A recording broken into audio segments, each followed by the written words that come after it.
أعلن المجلس الدولي للمطارات اليوم عن تتويج مطار محمد الخامس الدولي بالدار البيضاء بثلاث جوائز، هي جائزة أحسن مطار في إفريقيا ل 2022 وجائزة المطار ذي المستخدمين الأكثر تفانيا في العمل في إفريقيا والمطار الذي يمتلك المسار الأسهل للمسافرين في إفريقيا.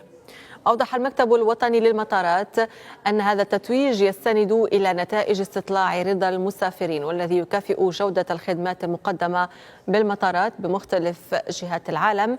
ترتكز الاستطلاعات المنجزة من طرف المجلس الدولي للمطارات على حوالي 30 مؤشرا يهم جميع جوانب سلسلة القيمة للمسافرين كالخدمات المقدمة ومدة الانتظار واللباقة والنظافة. وتعكس هذه التتويجات نتائج مقاربة محكمة وإرادة حقيقية لتحسين المستمر لجودة الخدمات من قبل المكتب الوطني للمطارات وشركائه.